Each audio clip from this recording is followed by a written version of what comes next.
아내들이여 자기 남편에게 복종하기를 주께 하듯 하라. 이는 남편이 아내의 머리됨이 그리스도께서 교회의 머리됨과 같음이니 그가 바로 몸의 구주시니라. 그러므로 교회가 그리스도에게 하듯 아내들도 범사에 자기 남편에게 복종할지니라. 남편들아 아내 사랑하기를 그리스도께서 교회를 사랑하시고 그 교회를 위하여 자신을 주심같이 하라. 이는 곧 물로 씻어 말씀으로 깨끗하게 하사 거룩하게 하시고 자기 앞에 영광스러운 교회로 세우사 티나 주름 잡힌 것이나 이런 것들이 없이 거룩하고 흠이 없게 하려 하심이라. 이와 같이 남편들도 자기 아내 사랑하기를 자기 자신과 같이 할지니 자기 아내를 사랑하는 자는 자기를 사랑하는 것이라. 누구든지 언제나 자기 육체를 미워하지 않고 오직 양육하여 보호하기를 그리스도께서 교회에게 함과 같이 하나니 우리는 그 몸의 지체임이라. 그러므로 사람이 부모를 떠나 그의 아내와 합하여 그 둘이 한 육체가 될지니 이 비밀이 크도다. 나는 그리스도와 교회에 대하여 말하노라.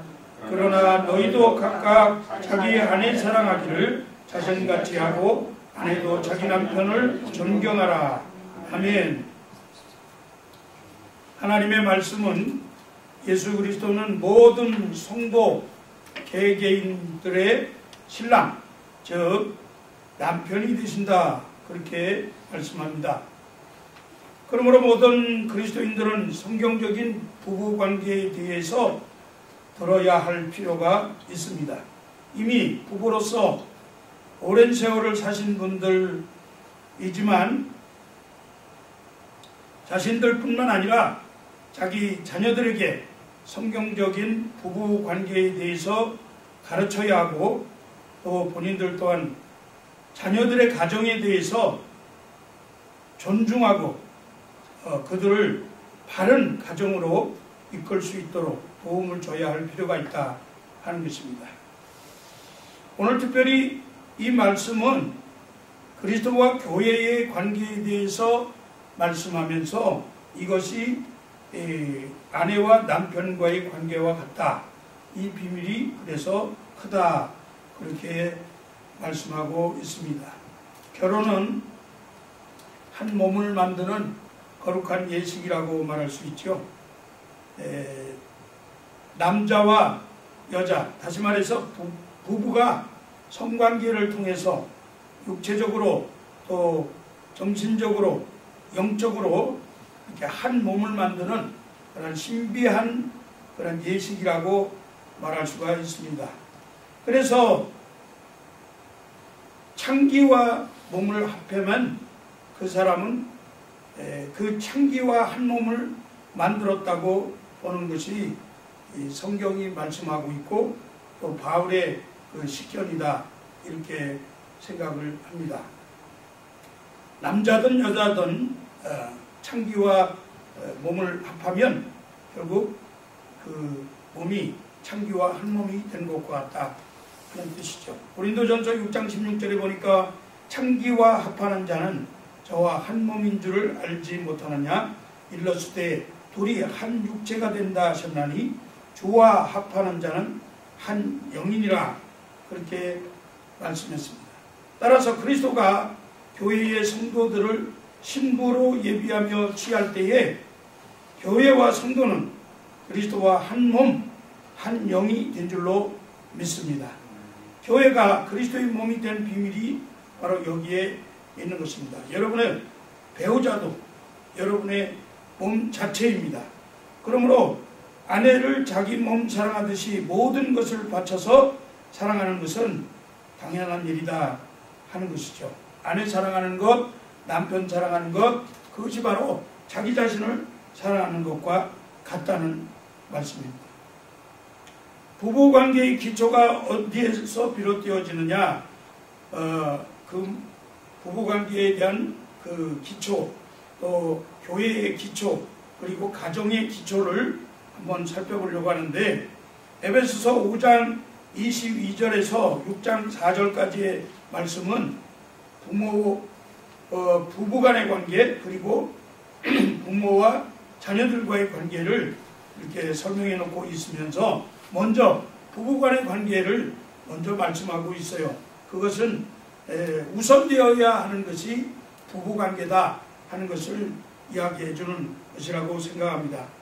그리스도인의 가정생활에 대한 대원칙이 있는데 모든 가정은 하나님의 말씀대로 다스려지고 운영되어야 한다 하는 것입니다. 가정은 하나의 작은 교회라고 말할 수 있습니다. 가정은 최소 단위의 교회인데 교회가 하나님의 말씀에 의지해서 운영되어야 하듯이 교회가 하나님의 말씀에 의해서 통치되어야 하듯이 가정도 하나님의 말씀에 의해서 통치되고 운영되어야 한다는 것입니다.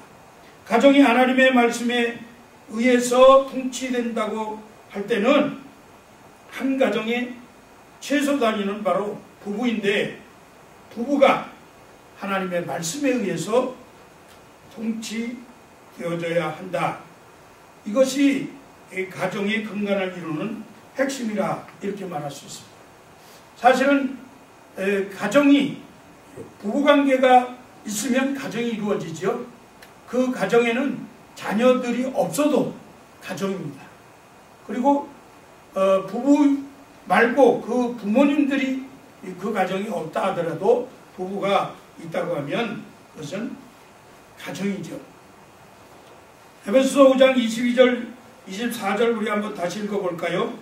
22절부터 24절까지 읽습니다. 아내들이여 자기 남편에게 복종하기를 주께 하듯 하라. 이는 남편이 아내의 머리됨이 그리스도께서 교회의 머리됨과 같음이니 그가 바로 몸의 구주시니라. 그러므로 교회가 그리스도에게 하듯 아내들도 범사에 자기 남편에게 복종할지니라. 바울은 두 가지를 여기서 얘기하고 있는데요. 하나는 그리스도께서 주가 되신다. 로드십, 주가 되신다, 주인이 되신다 하는 것을 말씀하고 또 다른 하나는 그리스도께서 머리가 되신다. 헤드십. 이렇게 그리스도께서 주가 되신다, 머리가 되신다 하는 것을 말씀하고 있는데 아내가 그리스도의 주 되심을 인정한다고 하면 그것은 곧 남편의 그 주인으로서의 리더십을 인정하는 것과 같다. 그렇게 말할 수 있습니다. 그러므로 남편들은 아내가 순종할 수 있도록 복종할 수 있도록 주님으로부터 그 리더십, 주인의식을 잘 배워야 한다. 그럴 필요가 남편들에게 있습니다. 동양의 속담에 보면 수신제가 치국 평천하라 이런 말이 있죠. 수신제가라는 것은 자기 몸부터 먼저 수양을 쌓고 그리고 집안을 잘 다스려야 그래야 치국 평천하다. 나라를 다스리고 천하를 태평하게 이끌어갈 수 있다.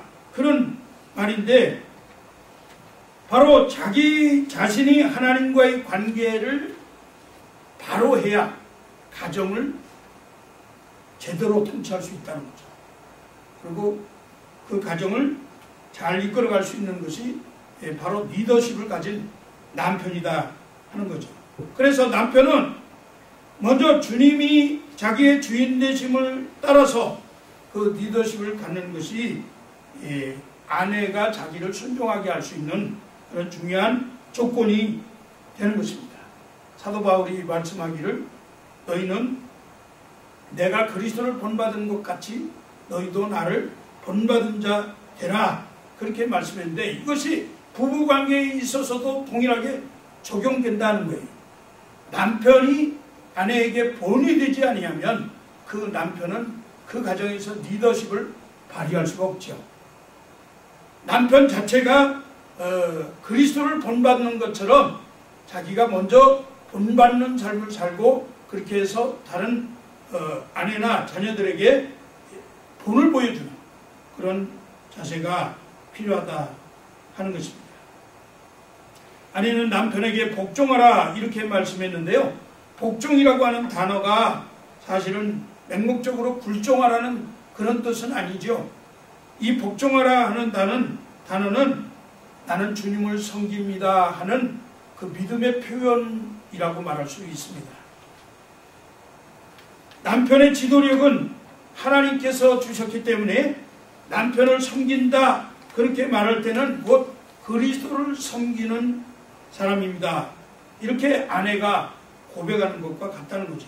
그리스도인 아내가 자신을 그리스도께 순종할 때 그리스도를 자기 자신의 주님으로 인정하는 것입니다. 그럴 때 비로소 남편에게 순종하게 되는데 어떠한 어려움도 느끼지 않고 그리고 남편의 그 지도를 따라서 가정을 평화롭게 그렇게 이끄는데 일조를 하게 된다는 것이죠. 이렇게 복종한다고 해서 그 아내가 그 남편의 종이나 노예라 그런 뜻은 아니잖아요. 남편도 그리스도께 순종하는 사람이고 복종하는 사람이고 그리고 아내도 그리스도께 순종하고 복종하는 사람인데 아울러서 남편을 순종할 때 그럴 때 주님이 가장 기뻐하는 그러한 아름다운 부부관계로 이루어지지 않겠는가 이렇게 생각을 합니다. 그리스도께서 머리 되신다 하는 것을 인정한다고 하는 것은 그리스도께서 머리가 돼서 우리를 독재적으로 이끌어 가시는 분이 아니잖아요. 그리스도의 머리 되심은 남편이 아내의 머리됨의 근거가 된다는 겁니다. 그러므로 남편 된 사람들은 그리스도의 머리 되심으로부터 리더십을 잘 배워야 돼요. 머리가 제 역할을 하지 못하면 수족이 고생한다는 거죠. 한번 생각을 해보세요. 머리가 제 역할을 하지 못할 때 그 수족들이 자기 마음대로 이렇게 몸을 움직이려고 하는 경향이 일어나는 경우를 종종 보죠. 어디서 봅니까? 예를 들어서 전응아라든지 지체 부자유라든지 그런 그 발달장애를 갖고 있는 사람이라든지 이런 사람들을 통해서 보면 이 머리하고 상관없이 자꾸 자기 몸이 마음대로 이렇게 뒤틀려지고 움직이는 것을 보게 되죠. 이 모습은 정상적이지 못한 모습입니다. 가정이 원만하게 세워지기 위해서는 부부는 서로를 위하고 서로는 그리스도를 위하여서 믿음으로 살아가면서 그 그리스도께서 머리 되신다고 하는 그 리더십을 인정하고 그 남편이 그리스도의 리더십을 잘 배워서 머리로서의 역할을 제대로 감당해야 한다 하는 것입니다. 그리스도인 부부는 서로 함께 기도하면서 함께 하나님의 말씀을 배우고 공부하고 연구하고 이런 데 시간을 보내면서 그렇게 하면서 하나님이 자기 자신들에게 개개인에게 원하시는 하나님의 말씀을 들을 뿐만 아니라 하나님이 지시하는 그러한 가정의 목표를 향해서 하나님을 바라보면서 나가야 하는 것이죠. 부부가 서로만 얼굴을 마주보고 있는 것이 아니라 그 가정의 주인 되시는 주님을 바라보고 나가야 된다 하는 것입니다. 서로의 그 감정이나 사상대로 그렇게 살아가는 것이 아니라 하나님이 말씀하시는 말씀대로 하나님이 인도하시는 그 방향을 따라서 가정을 이끌어가면 그 가정은 아름다운 행복한 가정이 될 것입니다. 사실 모든 가정의 문제들이 부부가 함께 주님과 동행하지 아니하고 그리고 부부가 함께 기도하지 아니하고 부부가 함께 하나님을 바라보지 아니하고 부부가 함께 주님의 말씀을 순종하지 아니하기 때문에 가정에 문제가 일어나는 것이라고 저는 생각합니다. 남편들이여 아내를 사랑하라 이렇게 말씀하셨어요. 그런데 이 바울이 남편들에게 아내 사랑하는 그 표준을 너무나 최고의 수준을 제시해 주었습니다. 뭐라고 제시해 줬습니까? 당신들의 아내를 사랑하기를 마치 그리스도께서 교회를 사랑하신 것 같이 하라. 하나님이 결혼관계를 허락하신 이유가 여러 가지 있죠. 그 중에 하나가 남자들이 혼자 독처하는 것이 좋지 못하기 때문이다. 어떤 면에서 정서적으로 외롭고 고독한 일이 우리에게 좋지 않기 때문에 하나님께서 그 모든 삶에서 평안을 주고 그리고 만족을 주기 위해서 그리고 외롭지 않다고 하는 그러한 마음을 주기 위해서 하나님이 여자를 그 남자에게 결혼의 상대로 이렇게 주셨습니다. 또 뿐만 아니라 생육하고 번성하라고 그랬는데 이것은 하나님의 그 명령을 이루기 위해서 세상에 편만하게 생육하고 번성할 수 있도록 사회적 책임을 주시기 위해서 그렇게 결혼 제도를 또 주셨습니다. 그런데 바울은 한 가지 더 이야기를 했는데 남녀 사이에 남자든 여자든 성적인 욕구가 있다는 거예요.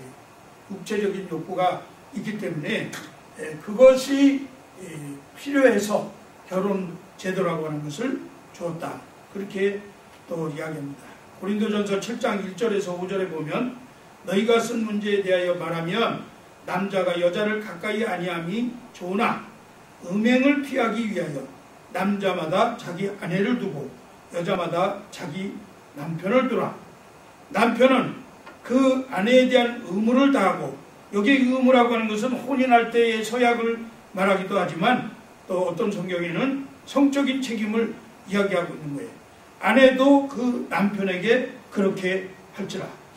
남자만 그렇게 하는 게 아니라 여자도 그 의무를 다하라는 거예요. 아내는 자기 몸을 주장하지 못하고 오직 그 남편이 하며 남편도 그와 같이 자기 몸을 주장하지 못하고 오직 그 아내가 하나니 서로 분방하지 말라. 다만 기도할 틈을 얻기 위하여 합의상 얼마 동안은 하되 다시 합하라. 이는 너희가 절제 못함으로 말미암아 사탄이 너희를 시험하지 못하게 하려 함이라. 여러분 나이 드셨다고 각방 쓰지 마세요. 그냥 늘 한 방에서 등을 돌리고 자더라도 한 침대 위에서 주무시는 게 이게 성경적이다 하는 겁니다. 남편의 희생적 사랑이 요구되는데 사랑할 때는 그냥 사랑하는 것이 아니라 우리 기준을 그리스도께서 교회를 사랑하신 것 같이 사랑하라 이렇게 말씀하셨는데 그리스도께서 자신을 다 내어주셔서 교회를 사랑하시고 성도들을 자기 자녀 삼으시고 그렇게 사랑하셨어요. 그리스도께서 교회를 위해서 그분 자신을 주셨기 때문에 만일 남편이 그의 아내를 사랑하기 위해서는 그리스도께서 교회를 사랑하신 그 모범을 따라서 사랑한다고 하면 그것은 참으로 희생적인 사랑이 될 것입니다.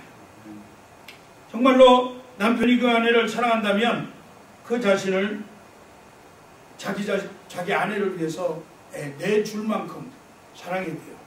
그 야곱이 라헬을 사랑할 때에 얼마나 사랑했는지 라헬을 위해서 7년을 외삼촌 집에서 봉사하면서 수많은 그 노동을 하고 고통을 겪고 그렇게 살았는데 그 7년을 수일같이 여겼다.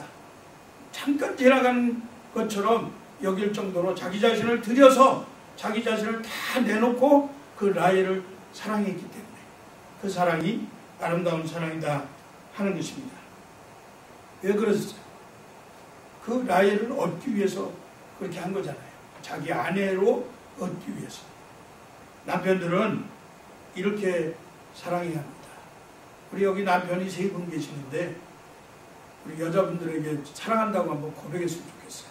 말로만 하지 말고 정말 진정으로 마음을 다해서 이제부터 내 자신을 다 주어서 사랑하겠습니다. 그런 마음으로 이렇게 사랑한다고 고백하면 참 좋겠습니다. 만일 예수 믿는 남편이 그리스도께 순종하면서 성령에 충만해서 있다고 하면 그 남편이 아내를 향해서 갖는 그런 희생적인 사랑은 많은 대가가 있다 하더라도 기꺼이 치를 수 있을 거라고 생각이 됩니다. 그렇게 되지면 그 가정에서 그리스도는 존귀하게 되어지고 하나님께 영광을 돌려드리는 그러한 아름다운 가정이 될 거라고 저는 믿습니다. 그러므로 남편들에게는 강렬한 그런 자기 희생적인 사랑도 필요하고, 또 그러면서 아내가 의지할 만한 그러한 지도력이 동시에 요구된다고 하는 것이죠. 지도력은 있는데 사랑이 없으면 폭군이 되는 거예요. 그래서 가정에서 폭력이 일어나고, 그리고 가정이 공포의 도가니가 돼서 자녀들도 벌벌 떨고 보기 싫은 그런 아빠가 되는 거죠. 반면에 사랑은 있는데 지도력이 만일에 없다고 하면 그 가정은 무능한 그런 남편 때문에 결국은 행복을 가질 수가 없는, 남편도 무능하죠. 그 아내는 그 무능한 남편을 의지하면서 살아야 되는데, 그런 일로 인해서 가정에 파탄이 일어날 가능성이 많다고 합니다. 그러므로 남편들은 기도하셔야 됩니다. 내가 그리스도의 주되심과 그리스도의 머리 되심이 내게 있어서, 그래서 내가 그리스도를 주님으로 모시고 그리스도를 나의 머리로 삼는 것처럼, 또 우리 아내와 우리 가정이 나를 그와 같이 할 수 있도록 그렇게 지도력과 사랑이 풍성한 그러한 남편들로 이렇게 세워져야 될 줄로 믿습니다. 부부간의 사랑이 결국은 하나님의 말씀을 통해서, 하나님의 말씀을 근거로 해서 거룩한 사랑으로 이렇게 이어져야 합니다. 오늘 본문 말씀에 보니까 에베소서 5장 26절에 이는 곧 물로 씻어 말씀으로 깨끗하게 하사 거룩하게 하시고 자기 앞에 영광스러운 교회로 세우사 티나 주름 잡힌 것이나 이런 것들이 없이 거룩하고 흠이 없게 하려 하심이라. 그리스도인 남편의 그 아내에 대한 사랑은 거룩하게 하는 사랑이어야 합니다. 거룩하게 한다는 단어가 어떤 말이냐면 따로 떼어놓는다, 구별해 놓는다, 그런 뜻이잖아요. 결혼식을 통하여서 남편은 사실 아내를 다른 남자들로부터 떼어놓는 거죠. 또 이 결혼식을 통하여서 아내는 자기의 남편을 다른 남자들로부터 떼어놓는 거예요. 이렇게 서로 따로 떼어놓고 구별해서 같이 사는데, 그 사이에 거룩한 부부관계에 만일에 흠이 생기고 죄가 들어온다고 하면 그 가정은 거룩성이 훼손되고, 그리고 가정이 파탄이 일어나게 되는 것입니다. 그래서 거룩한 부부의 관계 사이에 항상 문제가 생기는 것은 죄가 개입되어 들어오기 때문에 그 죄로 말미암아서 가정에 문제가 생긴다 하는 것이죠. 그리스도께서는 성령님의 사역을 통해서 하나님의 말씀으로 교회를 깨끗하게 하십니다. 그리스도를 주님으로 모시고 사는 남편은 자기의 아내를 거룩하게 사랑합니다. 다른 여인을 사랑함으로 자기 아내를 더럽히지 않습니다. 그러므로 부부관계와 가정을 가장 잘 영위하는 것은 오직 주님을 말씀에 순종하면서 잘 믿음으로만 가능한 것이죠. 오늘날 지상의 교회는 사실 완전하지 못하잖아요. 흠이 있고 점이 있습니다. 교회가 세상에서 죄에 오염되어 있기 때문에 계속적으로 깨끗하게 될 필요가 있는 것이에요. 이것은 오직 하나님의 말씀으로 깨끗하게 되어져야 합니다. 마찬가지 우리들의 부부관계도 사실은 원만하지 못합니다. 이 부부관계가 원만해지도록 하기 위해서는 하나님의 말씀으로 우리 부부관계를 깨끗하게 씻어야, 그래야 우리의 가정이 날로 날로 거룩해지는 그러한 가정이 될 것이라고 생각합니다. 부부간의 사랑은 또 만족스러운 사랑이어야 합니다. 오늘 본문에 보니까 5장 28절 이하에 이와 같이 남편들도 자기 아내 사랑하기를 제 몸같이 할지니 자기 아내를 사랑하는 자는 자기를 사랑하는 것이라.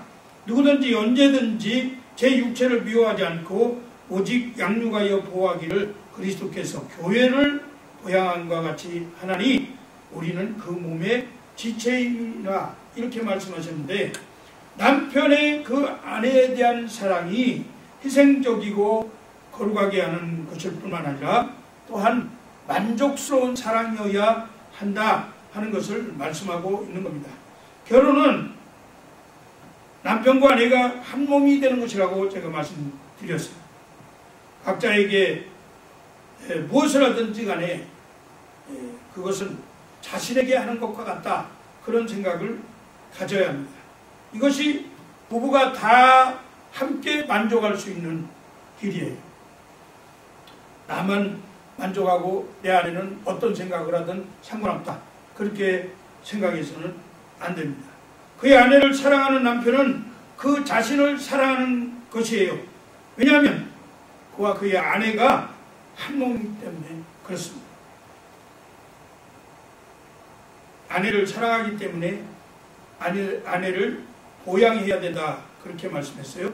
보양한다는 말은 보호하고 양육하는 것을 말합니다. 이것은 결국 자기의 아내를, 자기의 남편을 든든하게 채워주는 것을 말해요. 부족한 일이 없이 모든 일에 만족감을 주는 것을 말합니다. 그래서 사랑이 늘 풍성하다, 그런 기쁨을 가질 수 있도록 해주는 것이 바로 보양하는 것이다. 이 보양이 사랑을 통해서 나타나는데, 그리스도가 교회를 향해서 에너지를 공급해 주듯이 그 남편이 아내를 향한 사랑을 통해서 결국 만족감을 얻게 되고, 그리고 보호와 양육을 받게 된다 하는 것입니다. 그래서 그리스도인들 가정에는 사실 결코 사랑의 굶주림이 있어서는 안 됩니다. 왜냐하면 남편과 아내가 서로 사랑함으로써 육체적으로, 정서적으로, 그리고 영적인 필요를 만족하게 채워주기 때문에 그렇습니다.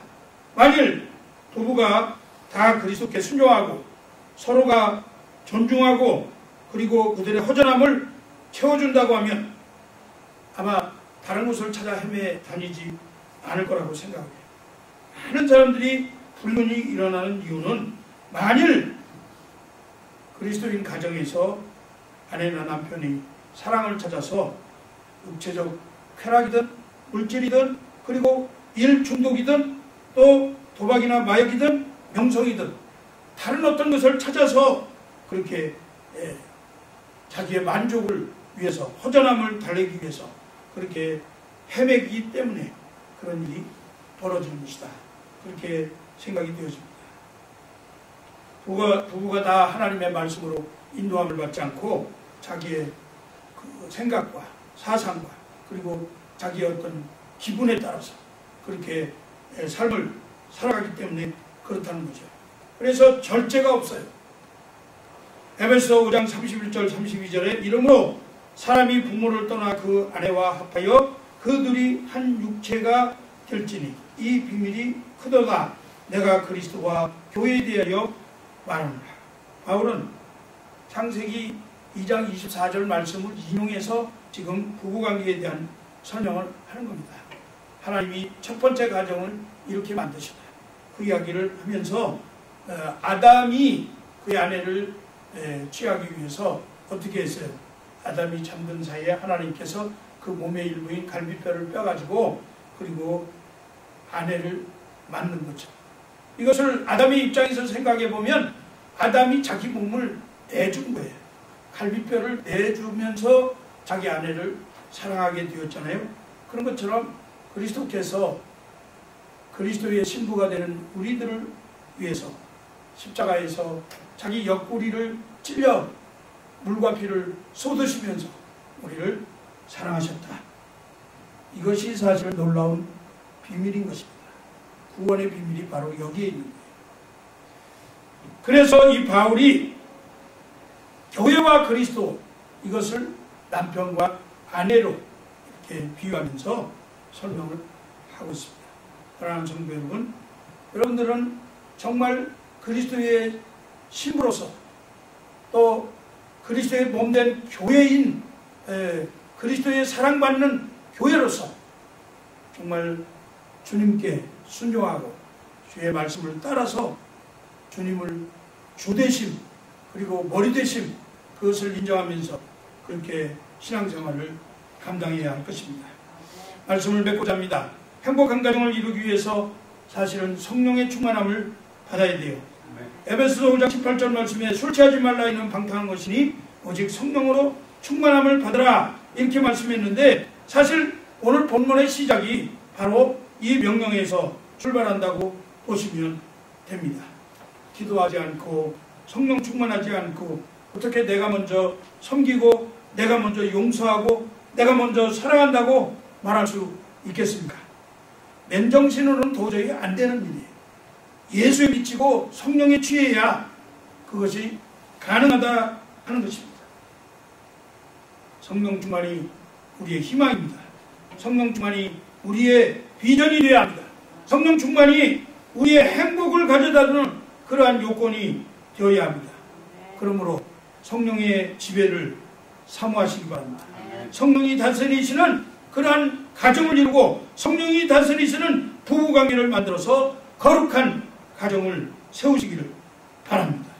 에베소 5장 33절의 마지막으로 바울은 이렇게 얘기하잖아요. 그러나 너희도 각각 자기의 아내 사랑하기를 자기같이 하고 아내도 그 남편을 경외하라. 마지막까지 남편을 경외하고 그리고 아내를 사랑하라고 이렇게 말씀을 마치는데, 이러한 관계가 어떻게 유지될 수 있느냐 하는 거예요. 그것은 바로 성령 충만합니다. 성령 열매가 곧 사랑이기 때문에 그렇습니다.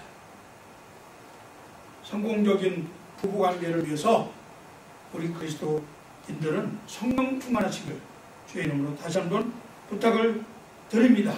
아내는 남편을 복종하고 사랑하십시오. 그리고 남편은 아내를 사랑하고 그리고 바르게 하나님의 말씀으로 그리고 그 리더십을 가지고 또 아내를 이끄십시오. 그래서 자기 생명을 바쳐서 사랑하면 그 가정, 그 부부관계는 정말 하나님이 기뻐하시는 아름다운 가정이 될 줄로 믿습니다. 이와 같이 부부간에 서로 존경하고 서로 사랑하는 그레이스 라이프 하는 교회 성도님들 되시기를 주의 이름으로 부탁을 드립니다.